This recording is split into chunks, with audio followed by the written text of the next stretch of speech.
Okay, guys, Captain Paul here. Week 82. It's hard to believe that many weeks have gone by, but this channel's been around for a long time. And God, thank you so much from the bottom of my heart. This one of these videos, 911. Wow, 911. 43,000 views. That's just amazing to me. The numbers on the channel here, you can see, just are going up. And, I'm just enjoying this blessed ride. But today I want to talk about a serious subject, because as we watch these 911 videos and the market dropping and people buying boats or not buying boats, there's a reason why. And today I want to talk about a factor really got to me with one of the deals that we've been talking to. I've been talking to Michael Jackson, not the real Michael Jackson, but a Michael Jackson that lives in down on the West Coast, and we were talking about taking his Ocean Alexander and taking it for a little bit of ride towards the end of the month, I think now. But I'm not going to be able to go over there because of it's just logistically, it's really not a good idea. The flying right now is just a pain in the butt, and it's like a 10 or 12-hour flight just to get to the boat. And then I have two boats scheduled at the same time, and I can only do one or the other, so I'm just going to stick here on this coast and eliminate the flying part of the trip, and so I apologize for that, but I can't make them all the time. But the reason I'm doing this video here, because I want to talk about one of the most important factors that I never, especially for you guys that I talk to personally on a personal level, almost daily or yearly now and stuff like that, and we've been looking at boats and stuff like that, is the factor of, because with Michael, it really affected me, because we got off the phone and we're negotiating and we're talking about problems with the boat, and it has 3208s, and again, it's the raw water pumps, and one of them is leaking, and I'm like, how do we get the owner to pay for that? Because even though he's getting the boat at buck value, I still feel like we could have got the pump paid for, but in the end, at the end of the day, it doesn't really matter, because like I was telling Michael, I felt kind of bad, so I called him back and I texted him and stuff like that, and I'm like, Michael, there's something that I forgot to tell you. I'm going to share that text with you, and one of the things that in that text that I said was time. Our time, whether it's your time, is the most valuable commodity that any human being possesses, and what you do with that time, who you share that time with. And while we're talking about that, you have no idea the appreciation that I have that you guys would even consider watching one of my videos and then sharing that time with me. It just blows my mind, and I want to thank you from the bottom of my heart. It really hit home with me with this whole thing about the time, because I was thinking the emotional connection that these buyers or sellers have with their boats, and I'm thinking about Southern Estate here, and it really hit home when I was talking to Michael about all this, and it's one of the biggest reasons why we can't buy these boats for what we think we should be able to buy them for, because we're not just buying a boat. We're also that the guy that's selling that boat is selling all of his dreams, all of his everything. Like if I look back at Southern Estate here, America's Great Loop, just a trip of a lifetime. The Bahamas, I'm living down here in the Florida Keys, in Manville, Manville. So I've come to the determination that I'm not looking, I don't need another wife, I don't need another life, but what I need is a time traveler, somebody that wants to spend that time with me and do some traveling and stuff like that. So I've been a little bit, I don't want to say not feeling it, like a little depressed lately type thing, like it's never going to happen, but I'm okay with that, So anyway, get back to the story here. But when you're like Southern Estate is, when I go to sell it, I'm selling all those memories, and some of these guys will take these memories to the grave because it's more important. I mean, do you want to be the richest guy in the graveyard? And it was like I was telling Michael, we can go make more money Tomorrow I could do another YouTube video. I could go work another rake the beaches. I could go drive a boat. I could do whatever it takes. I can go make more money. But what I can't do is make more time. Once that day is gone, it's gone forever.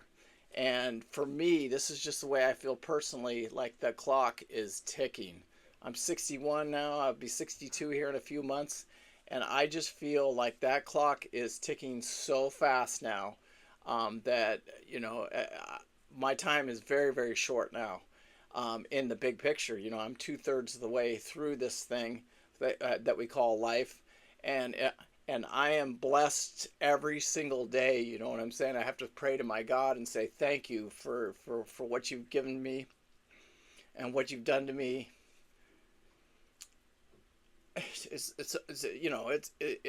very, very emotional, and a lot of people will think that like I live this dream life, which to an extent it is a dream for a lot of people. You know what I'm saying? Here I am living on a 50-foot yacht down in the Florida Keys, but and it's my time. I chose this time, and I can just remember sitting back, at my desk. I bought this dinghy. I'm gonna see if I can find a picture of it for you. I put it in my garage, and I said, this is going to the ocean. It doesn't matter how I get there. And maybe next week's video we'll talk about the huge failure that it took to get to this success, if that makes sense. Because Loop Princess was an absolute disaster financially. I mean, that boat cost me raw out of my pocket $80,000, but it wasn't about the money. And even the money that I lost right away when I went to sell that boat, $20,000. That was, I had $80,000 in that boat. I sold it for $60,000. But it was my time. It was like there was nothing going to stop me from being on the water. There's nothing going to stop me from doing America's Great Loop once I determined that that's what I was going to do. And there was nothing going to stop me from taking this boat over to the Bahamas. My next trip that I would really like to do, and I'm really thinking about, especially if I could find that time traveler, is taking the boat from here up to the East Coast and going through that Nova Scotia passage and then over to Thousand Lakes. I don't know why, but for some reason I want to do that trip. Love to do that and share that with somebody this time, and but we'll see if that ever happens. But those are memories that I've collected. So when I sell Southern Estate, I have to sell all of those emotions with it, if that makes sense. And that's where things change dramatically, because those people are thinking about their time, they're thinking about their dreams, they're thinking about what they did with the boat, and it's rough. It is just rough, and some people have the money and the fortitude, and it doesn't matter. You have to take the money out of the equation, and you have to say when it's your time, it's your time, and who you spend time with and what you spend time doing. I mean, that is your decision 100%. And if you just want to, sit at your desk and at the keyboard there and make more money and pack more money away, that's fine. But sometimes, we got to forget about the money and just and go with our hearts, if that makes sense. Just if that's what your heart is telling you to do, you got to do it. So as rough as I talk about, and as hard and as harsh as I am with anybody about any of this boating, I just try and be that guy on your shoulder saying, that letting you know what you're getting into, because this is not a cheap venture.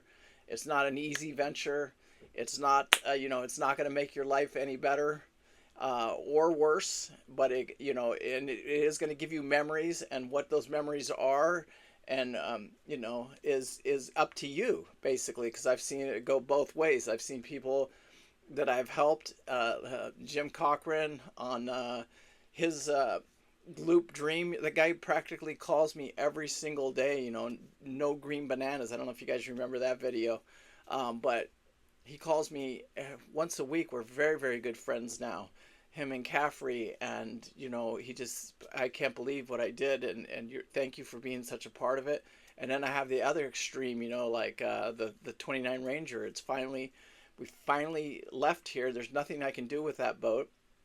And Scott didn't have the greatest experience, but for some reason he had to boat. You know what I'm saying? Like he had to get it out of his system. And I pray that he doesn't lose a ton of money, but he's going to take a loss, a financial hit on the 29 Ranger. How much, I don't know yet. We'll find out towards the end. It doesn't really matter. I mean, I just remember him up on the top of the bridge of that boat, and we're coming back from Fort Myers over to Key West, and he was just having the time of his life. And hopefully that's the memories that he has from the boat, not any of the negative or the bad stuff that's happened since he's owned the boat.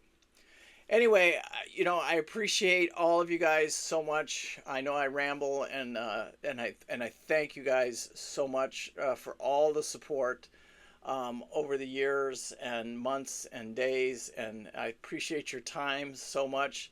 Thank you so much. I'm trying to make the videos better, more entertaining, and I really want to get away from this negativity of, and start concentrating on some other videos. But next week, let's talk about, let's get back into Loop Princess and how that started and where my mindset was when I got involved with that boat, and how I got involved with it, and what it took to get that boat for me to get it ready for the loop. Anyway, peace out. Thank you guys so much. I do appreciate it. And remember this, thank you for your time, and use your time wisely. Thanks.